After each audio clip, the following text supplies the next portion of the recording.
This is the anniversary of 9/11.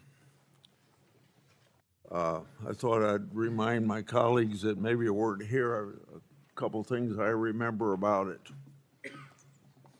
When I got in the radio studio, when we saw on television the first tower being hit, we didn't know anything about it at that time.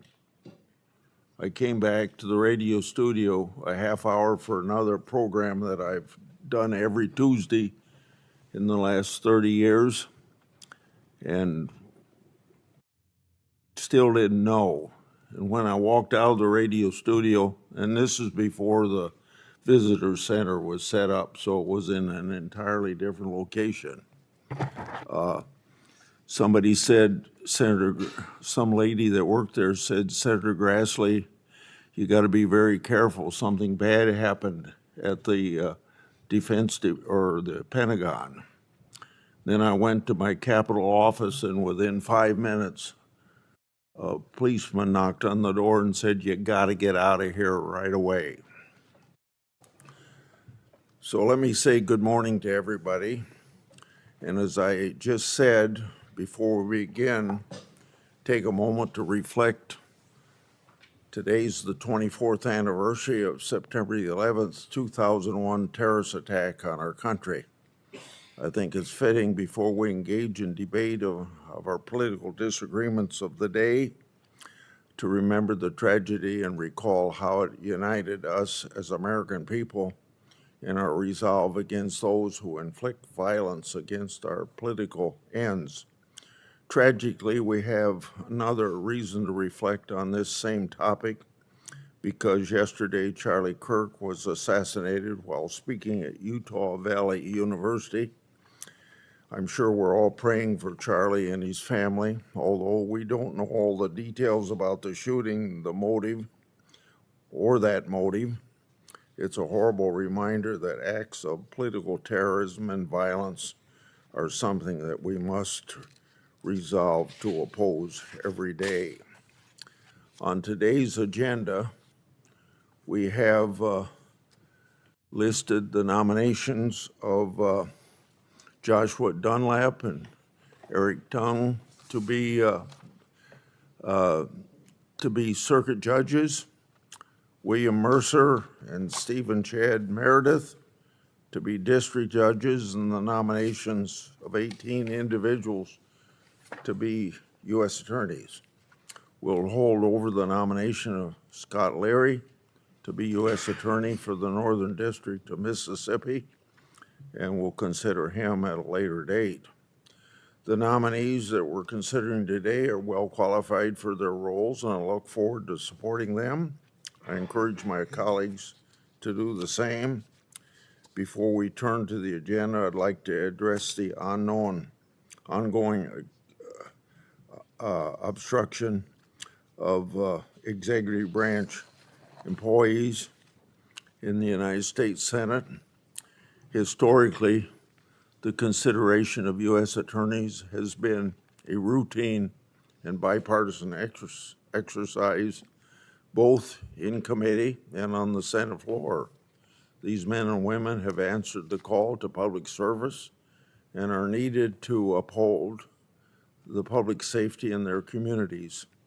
U.S. attorneys have nearly always been voted out of committee by voice vote and then confirmed by voice vote or unanimous consent. During the last administration, 94% of President Biden's U.S. attorney nominees were confirmed by voice vote on the Senate floor, but so far not a single U.S. attorney has been confirmed on the Senate floor by voice. In fact, the Democrats haven't allowed a single voice vote on the floor for any civilian nominee this Congress. The obstruction of U.S. attorneys hurts our public safety. As I've said many times, and I've said this on the Senate floor as well, 81% of the Americans think that crime in the large cities is a major concern. We have only to look at tragedies from the last few days to understand why Americans are concerned about crime in our cities. The murder of Charlie Kirk yesterday, the school shootings in Colorado yesterday, the recent mass shootings of little children at the Catholic Church in Minnesota, or the senseless murder of a young woman on a train in Charlotte. We, as elected leaders, have a responsibility to do something about this, and we can do something about it by installing federal law enforcement officers to keep people safe. Unfortunately, we're not allowed to do that in the United States Senate the way it's being obstructed today. Senate Democrats cannot accept that President Trump won the election, so they have chosen to light the Senate traditions on fire and campaign partisan outrage. For months, I begged my colleagues to put the safety of American communities over partisan obstruction. I've warned of the lasting damage their strategy will cause in the Senate as an institution and to our constitutional advice and consent role. I've gone to the Senate floor multiple times to implore my colleagues on the other side of the aisle to relent from this destructive path. My appeals have, of course, fallen on deaf ears. The obstruction of U.S. attorneys is just one piece of a broader strategy of the Democratic leadership to not have the Senate move forward on very important issues. This only hurts the American people. And now this unprecedented obstruction is impacting the operation of our Judiciary Committee. For the last 75 years, and probably much longer, the Senate Judiciary Committee has reported many of our nominees by voice vote.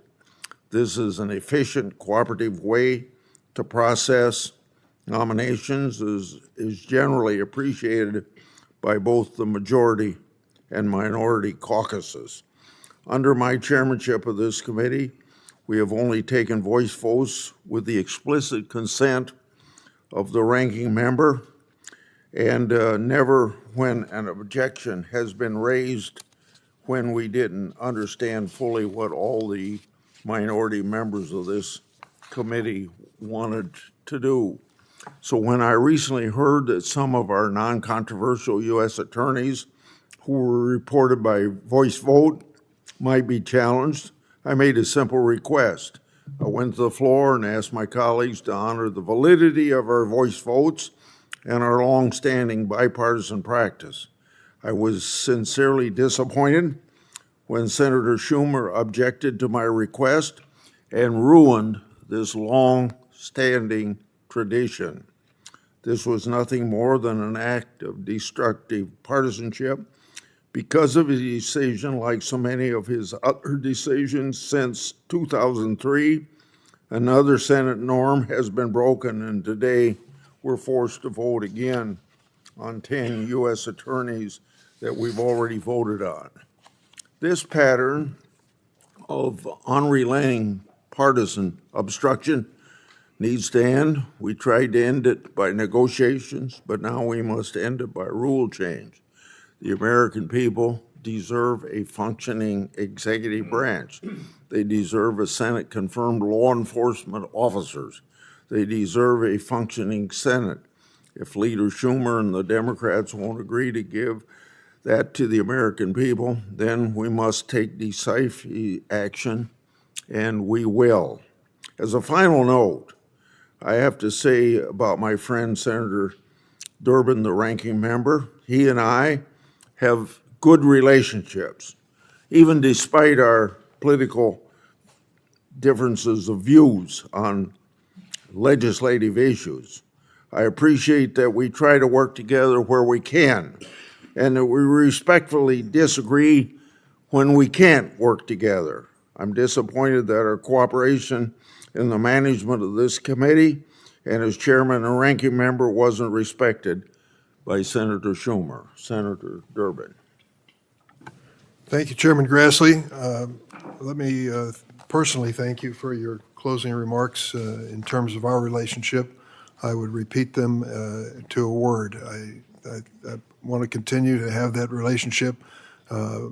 It's based on many years of working together, and let's do our best to try to restore it as quickly as we can. Two things I want to mention. One is 9/11, and of course, this 24th anniversary brings to mind that fateful morning where I was in the Capitol building and meeting with Senator Daschle, and we looked at the window down the mall and saw black smoke billowing from the Pentagon and realized something terrible had happened beyond what we'd seen on television in New York. It was just minutes until someone knocked on the door and said, "Vacate the building. We think we're under attack." And of course, there was another plane that we knew was in the sky over Pennsylvania that we thought might threaten the Capitol building or the White House. We weren't sure.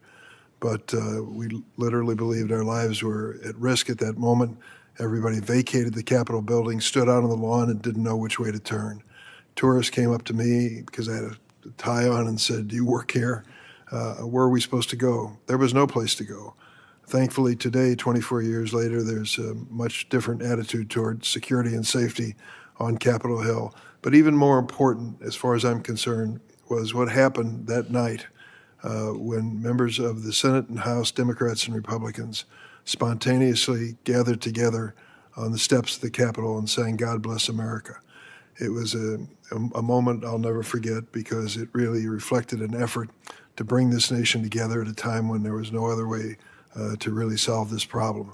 I think we were at our best, and I want to salute President George W. Bush, Republican, who stated, I think importantly, within the day or two of the attack, that this was not a war against people in the Muslim faith.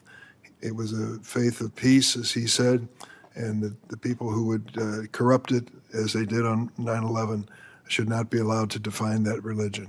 That was an important, historic statement. I wish we had that same kind of leadership in both political parties if we ever face another terrible tragedy like that day. Let me say a word about this whole question of U.S. attorneys. I do disagree, Mr. Chairman, with your phrase, unprecedented obstruction.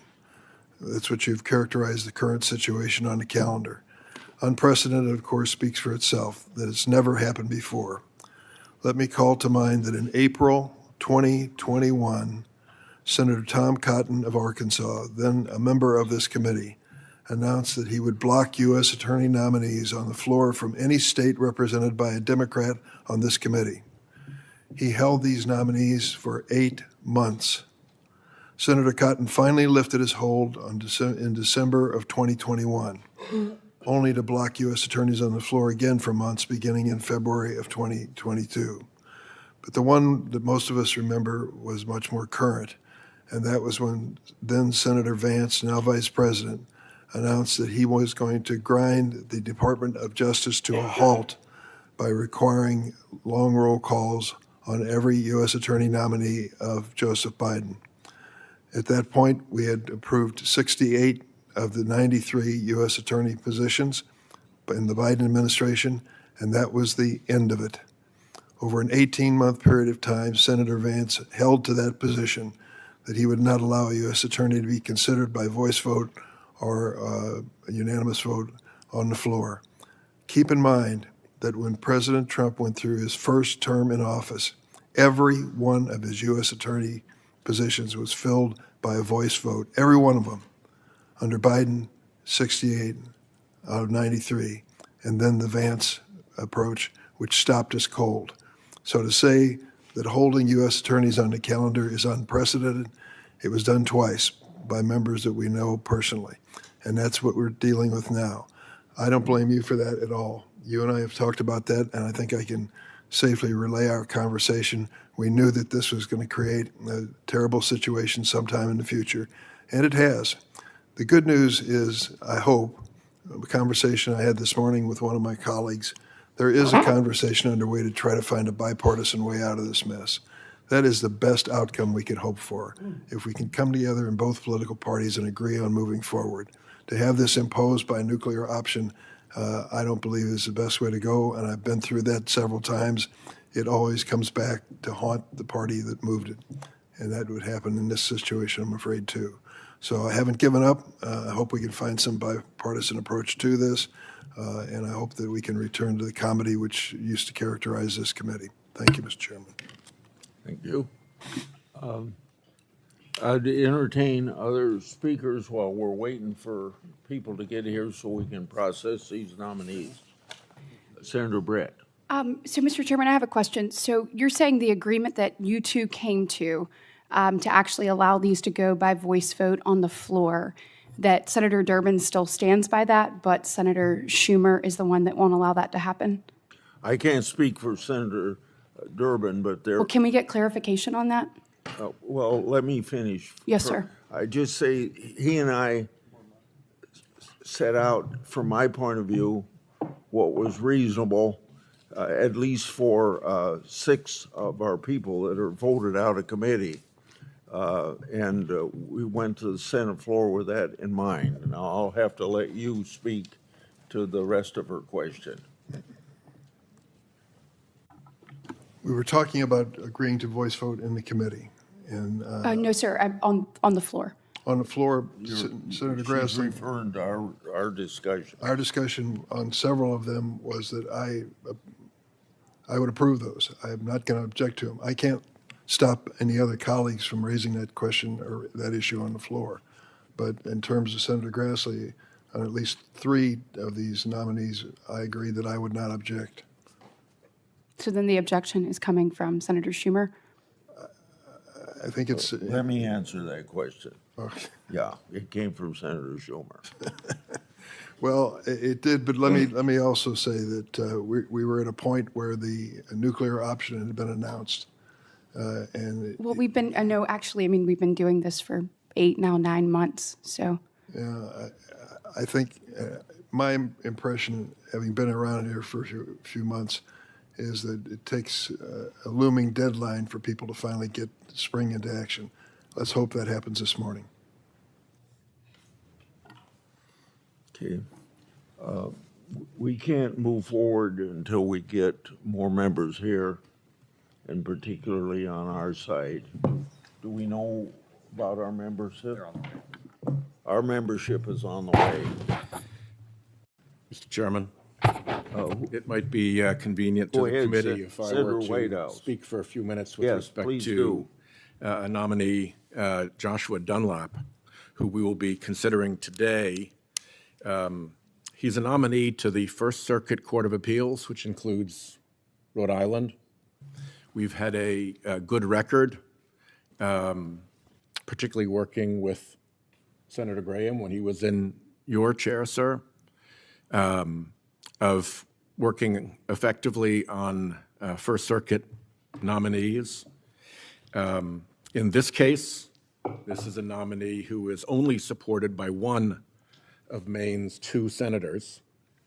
Senator King has not supported this nominee, and that puts us back in the position we've been in for some time, which relates to the Republican side of this committee's decision to blow up the blue slip for circuit court nominees.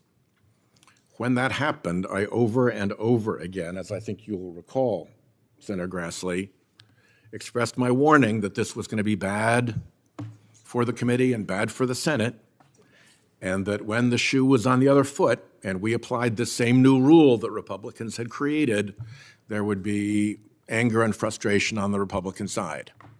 And indeed, we have seen that anger and frustration on the Republican side when the rule that Republicans created, that the blue slip would no longer matter for circuit court appointees, was then applied against those who broke the rule in the first place. So that is one aspect of why I'll be opposing Mr. Dunlap. The other reason to oppose Mr. Dunlap is that this individual is virulently anti-choice, to the point of having supported a wrongful death cause of action for a death of an unborn child, presenting the prospect of actually criminalizing abortion procedures. I won't go on at length, but he has a considerable record that puts him as an ideologically anti-choice individual, which is fine under the First Amendment, but it raises questions about whether he'll be fair as a judge. His views are so virulent that they likely extend towards pushing the Dobbs analysis that undid Roe versus Wade towards opposition to gay marriage. He is as hostile to gay marriage as he is to women's reproductive choice. Indeed, as a law student, an adult, he chose to intern for a group that had filed a brief in support of criminalizing homosexuality. So because of the extremism of his views against women's rights and his views regarding gay marriage, and because of the opposition of Senator King and the once again Republican choice to overrule a blue slip, I will be opposing his nomination. We'll now turn to the nomination of Joshua Dunlap to serve as First Circuit. Clerk will call the roll. Mr. Grant. Aye. Mr. Cornick. Aye. Mr. Lee. Aye. Mr. Cruz. Aye. Mr. Hawley. Aye. Mr. Tillis. Aye. Mr. Kennedy. Mrs. Blackburn. Mr. Schmidt. Mrs. Britt. Mrs. Moody. Mr. Durbin. No. Mr. Whitehouse. No. Ms. Klobuchar. No by proxy. Mr. Coons. No by proxy. Mr. Blumenthal. No by proxy. Ms. Sorono. No by proxy. Mr. Booker. No by proxy. Mr. Padilla. No. Mr. Welch. No by proxy. Mr. Schiff. No. Chairman Grassley. Aye. With this vote, the ayes are 12, the nays are 10. The nomination will be favorably reported. Mr. Chairman. Now we go Mr. Chairman. to, is it? Mr. Chairman. Tung or Dung? It's Tong, but Senator Padilla wants to speak. I want to speak as well. Senator from California. Thank you. If I may, just brief remarks before the vote on Mr. Tung. I want to strongly register my opposition to Mr. Tung's nomination to the Ninth Circuit Court of Appeals, and seeing that he's from California, my home state, I'd urge my colleagues to give this consideration and join me in opposition. Mr. Tung is not here because of his experience. He's here simply because of his extreme ideologies. Mr. Tung believes in an extreme conception of the Constitution that rejects equality and liberty. He wants to turn back the clock to exclude much of the American public from equal justice. A little over a month ago, at the confirmation hearing, I gave Mr. Tung an opportunity to clear the record by recanting his past history of both sexist and anti-labor comments. Instead of doing so, he chose to dodge and deflect, offering no real explanation or evolved thinking that could absolve his behavior and record. Equally troubling as his past remarks is his lack of experience. As I pointed out during his confirmation hearing, Mr. Tung has never served as a sole or lead counsel in a case that's been tried to verdict or to judgment from the bench. Yet the Trump administration now hopes to catapult Mr. Tung to an appellate court position, not even a district court position first. Now, I'd be happy to work with the administration to find someone suitable for such a critically important position. In fact, both Senator Schiff and I have worked to do just that. We have informed the White House that Mr. Tung would be an unacceptable nominee. And we did put forward other candidates, Republican candidates, including some who had been previously nominated by President Trump for district court judgeships. We took this matter and our responsibility seriously, and we worked hard to put forward nominees who were qualified that we hoped the White House would consider. But instead, the White House chose not to respect that genuine outreach and effort at consultation with us on this particular vacancy. And so we've seen it time and again, unfortunately. President Trump's picks have staffed the Department of Justice, the FBI, the U.S. Attorney's offices, and now the federal bench. And I simply cannot support this nomination, urge you to oppose it as well. Thank you, Mr. Chair. Senator Schiff. Thank you, Mr. Chairman. I just want to briefly join my colleague Senator Padilla and express my opposition to the nomination for much the same reasons as my colleague expressed. I would add that in our discussion during the confirmation hearing of his views of the Dobbs decision and the potential impacts on a whole range of other due process issues that are likely to face the courts, I found his views well outside the mainstream and to be very extreme, and it's not something that I could support, and for that reason, among others, I would urge a no vote on this nomination. Neither Senator Padilla nor I willing to return blue slips on this nominee, and I join my colleagues who have expressed concerns about the practice in the committee now of going forward with nominees when both home state senators object to the nomination of a court of appeals judge. With that, Mr. Chairman, I yield back. Senator Durbin. I want to go on the record joining my California colleagues. I asked Mr. Tung a few questions. He calls himself an originalist. What is that? At a Federalist Society event earlier this year, he made it clear what he means by originalism, saying that includes whether there's a constitutional right to abortion, same-sex marriage, and other things. The answer for the originalist is simply no. He's made it clear where he is, and I think what I've heard from my California colleagues reinforce that position. Mr. Tung is suggesting turning back the clock to a time when the government could criminally prosecute consenting adults for what they do in the privacy of their bedrooms. Is that the position of members of this committee? It's not mine, and I won't be supporting him. On the question of reporting the nomination, the clerk will call the roll. Mr. Graham. Aye. Mr. Cornyn. Aye. Mr. Lee. Aye. Mr. Cruz. Aye. Mr. Hawley. Aye. Mr. Tillis. Aye. Mr. Kennedy. Aye. Mrs. Blackburn. Aye.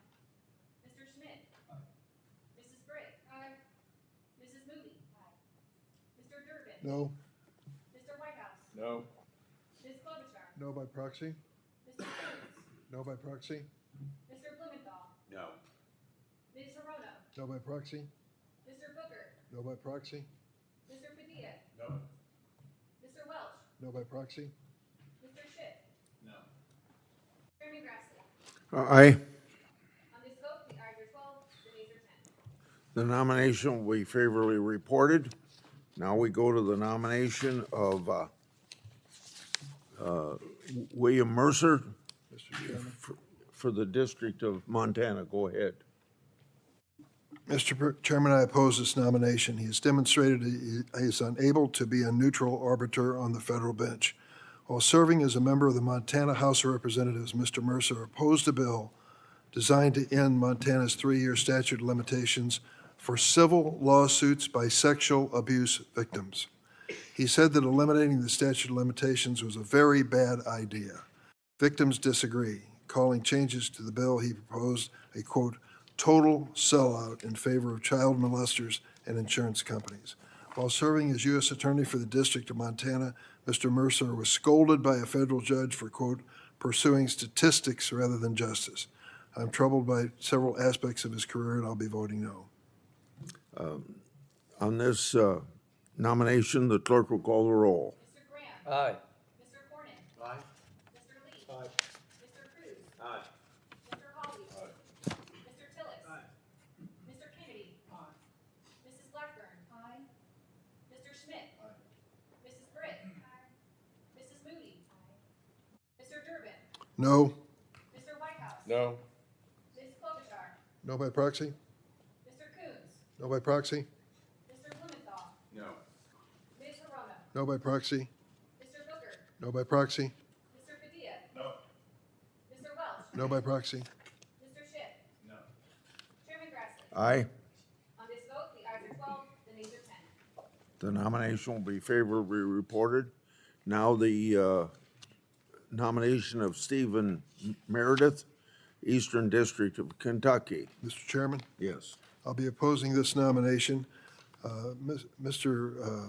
Meredith has insulted women everywhere when he argued in court that doctors should be required to provide certain information to female patients because these women, quote, don't understand, close quote, their own medical needs. I'll vote no. Clerk will call the roll. Mr. Graham. Aye. Mr. Cornyn. Aye. Mr. Lee. Aye. Mr. Cruz. Aye. Mr. Hawley. Aye. Mr. Tillis. Aye. Mr. Kennedy. Mrs. Blackburn. Aye. Mr. Schmidt. Mrs. Britt. Aye. Mrs. Moody. Aye. Mr. Durbin. No. Mr. Whitehouse. No. Ms. Klobuchar. No by proxy? Mr. Coons. No. Mr. Blumenthal. No. Ms. Hirono. No by proxy? Mr. Booker. No by proxy? Mr. Padilla. No. Mr. Welch. No by proxy? Mr. Schiff. No. Chairman Grassley. Aye. On this vote, the ayes are 12, the nays are 10. The nomination will be favorably reported. Now we go to Arch Capito, U.S. Attorney, Southern District of West Virginia. The clerk will call the roll. Mr. Graham. Aye. Mr. Cornyn. Aye. Mr. Lee. Aye. Mr. Cruz. Aye. Mr. Hawley. Aye. Mr. Tillis. Aye. Mr. Kennedy. Mrs. Blackburn. Aye. Mr. Schmidt. Mrs. Britt. Aye. Mrs. Moody. Aye. Mr. Durbin. No. Mr. Whitehouse. No. Ms. Klobuchar. No by proxy? Mr. Coons. No. Mr. Blumenthal. No. Ms. Hirono. No by proxy? Mr. Booker. No by proxy? Mr. Padilla. No. Mr. Welch. No by proxy? Mr. Schiff. No. Chairman Grassley. Aye. On this vote, the ayes are 12, the nays are 10. The nomination will be favorably reported. Now we take up David Dunavant. Mr. To be Chairman. U.S. Attorney for the Western District of Tennessee. Thank you, Mr. Chairman. I'd like to speak on him for just a moment. And I do want to remind my colleagues on the other side of the dais that they tossed away the advice and consent responsibility, and not once, not twice, but 3 times, the Biden administration overrode Senator Hagerty and I, and you all sat there and never said a word. Senator Tillis had the same situation. On Mr. Dunavant's nomination, he is an experienced prosecutor. He knows the job. He has previously served in this position, and he was confirmed unanimously by the Senate in 2017. Under his leadership, violent crime decreased in Memphis 13%, and during his tenure, he increased the number of federal firearms cases filed in the district by 58%. He led the Project Safe Neighborhoods Task Force in Memphis, and we all know the FBI and DOJ have worked with us to address the crime issues in Memphis. I urge a yes vote on his nomination. Clerk will call the roll. Mr. Graham. Aye. Mr. Cornyn. Aye. Mr. Lee. Aye. Mr. Cruz. Aye. Mr. Hawley. Aye. Mr. Tillis. Aye.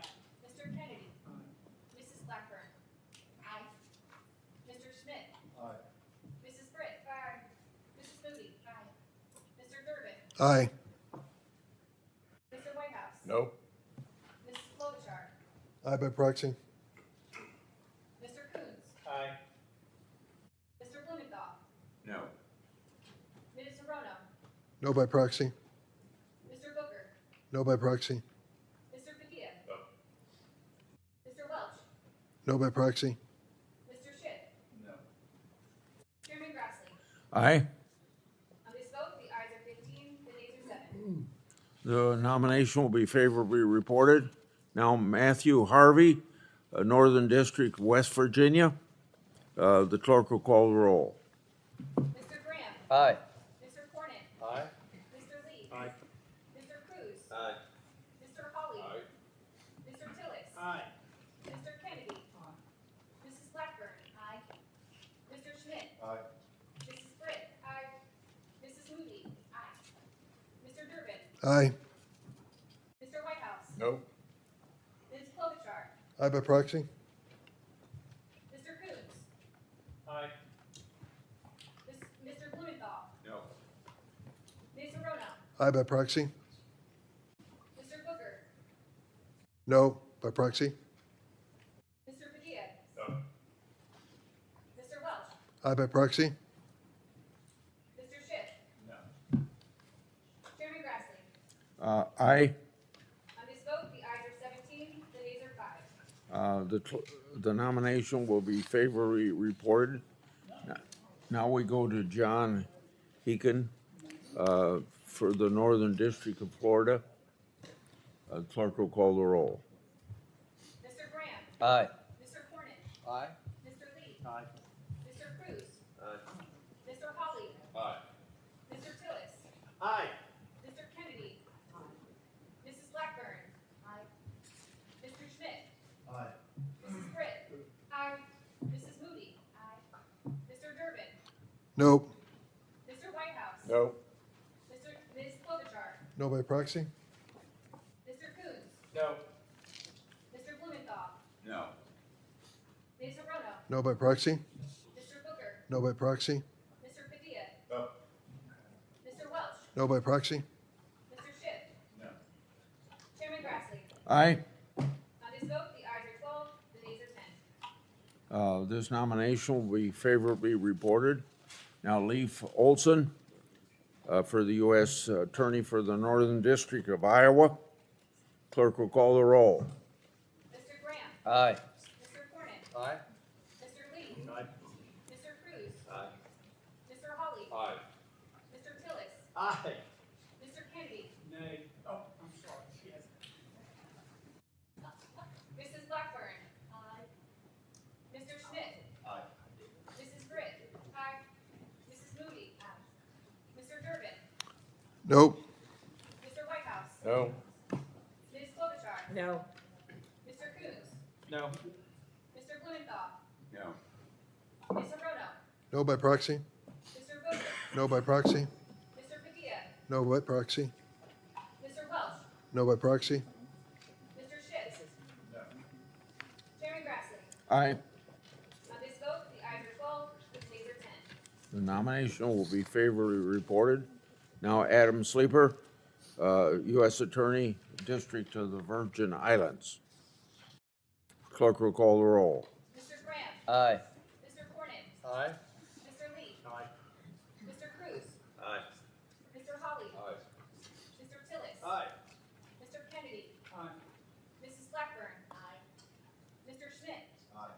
Mrs. Britt. Aye. Mrs. Moody. Aye. Mr. Durbin. Aye. Mr. Whitehouse. No. Ms. Klobuchar. Aye. Mr. Coons. Aye. Mr. Blumenthal. No. Ms. Arona. Aye by proxy? Mr. Booker. No by proxy? Mr. Padilla. No by proxy? Mr. Welch. No. Aye by proxy? Mr. Schiff. No. Chairman Grassley. Aye. On this vote, the ayes are 17, the nays are 5. The nomination will be favorably reported. Now David Toffer, U.S. Attorney, Northern District of Ohio. Clerk will call the roll. Mr. Graham. Aye. Mr. Cornyn. Aye. Mr. Lee. Aye. Mr. Cruz. Aye. Mr. Hawley. Aye. Mr. Tillis. Aye. Mr. Kennedy. Aye. Mrs. Blackburn. Aye. Mr. Schmidt. Aye. Mrs. Britt. Aye. Mrs. Moody. Aye. Mr. Durbin. Aye. Mr. Whitehouse. No. Ms. Klobuchar. Aye. Mr. Coons. Aye. Aye by proxy? Mr. Booker? No by proxy? Mr. Padilla? No. Mr. Welch? Aye by proxy? Mr. Schiff? No. Chairman Grassley? Aye. On this vote, the ayes are 17, the nays are 5. This nomination will be favorably reported. Now, I understand we can have en bloc roll call vote on these nominees. Kurt Alme, District Montana, Nicholas Chase, District North Dakota, Bart Davis, District Idaho, David Metcalf, Eastern District Pennsylvania, Leslie Murphy, U.S. Attorney District Nebraska, Ronald Parsons, District South Dakota, Kurt Wall, Middle District Louisiana. On a favorably reporting these 7 nominations en bloc, the clerk will call the roll. Mr. Graham? Aye. Mr. Cornick? Aye. Mr. Lee? Aye. Mr. Cruz? Aye. Mr. Hawley? Aye. Mr. Tillis? Aye. Mr. Kennedy? Aye. Mrs. Blackburn? Mr. Schmidt? Mrs. Britt? Mrs. Moody? Mr. Durbin? Aye. Mr. Whitehouse? No. Ms. Klobuchar? Aye. Mr. Coons? Aye. Mr. Blumenthal? No. Ms. Hirono? No by proxy? Mr. Booker? No by proxy? Mr. Padilla? No. Mr. Welch? Aye by proxy? Mr. Schiff? No. Chairman Grassley? Aye. On this vote, the ayes are 16, the nays are 6. These nominations will be favorably reported. Did Senator Coons call for speaking? Recorded as an aye on Capito. Okay. Did you hear that? Yes. Okay. Now we turn to the nomination of David Waterman to serve as U.S. Attorney for the Southern District of Iowa. I want to speak to this one, that this person was also nominated for this same position by Senator Biden, but it went back to the White House at the end of the last Congress. So it ought to have bipartisan support. Clerk will call the roll.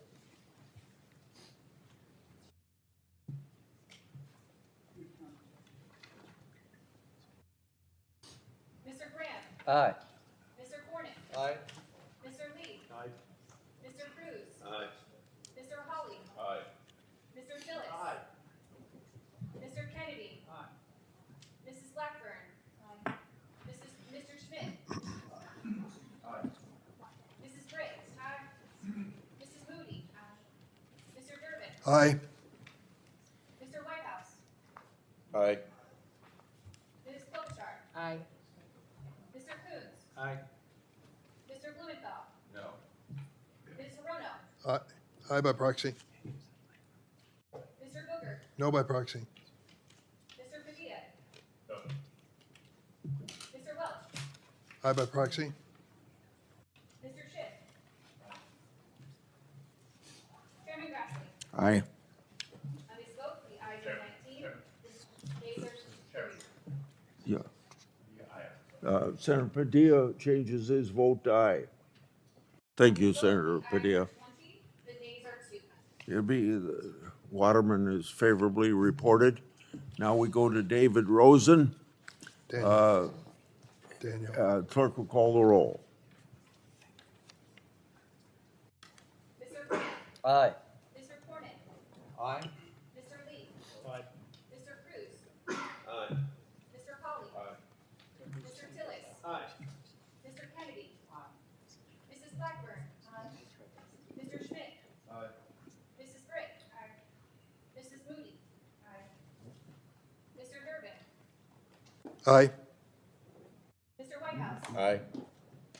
Ms. Klobuchar? Aye. Mr. Coons? Aye. Mr. Blumenthal? No. Ms. Hirono? Aye by proxy?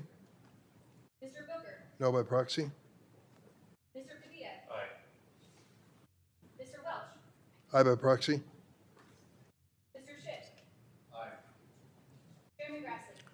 Aye. On this vote, the ayes are 20, the nays are 2. The nomination will be favorably reported. Now we go to Eric Siebert, Eastern District, Virginia. The clerk will call the roll. Mr. Graham. Aye. Mr. Cornick. Aye. Mr. Lee. Aye. Mr. Cruz. Aye. Mr. Hawley. Mr. Tillis. Aye. Mr. Kennedy. Mrs. Blackburn. Aye. Mr. Schmidt. Mrs. Britt. Aye. Mrs. Moody. Aye. Mr. Durbin. Aye. Mr. Whitehouse. Aye. Ms. Klobuchar. Aye. Mr. Coons. Aye. Mr. Blumenthal. No. Mr. Rono. Aye by proxy. Mr. Booker. No by proxy. Mr. Padilla. Mr. Welch. Aye by proxy. Mr. Schiff. Chairman Grassley. Aye. On this vote, the ayes are 20, the nays are 2. The nomination will be favorably reported. Chairman Grassley, Yes. I'd like to state for the record, Senator Welch has asked that he show on the record that he would have voted no on David Metcalf, U.S. Attorney for the Eastern District of Pennsylvania, if it had been an individual roll call vote. Without objection, so ordered. Now I ask, I think Senator Blackburn and Senator Britt asked to speak. Before you speak, I want to thank everybody for their cooperation on moving this many nominations by roll call vote. Senator Blackburn? Okay. Senator Britt? Okay. Meeting adjourned.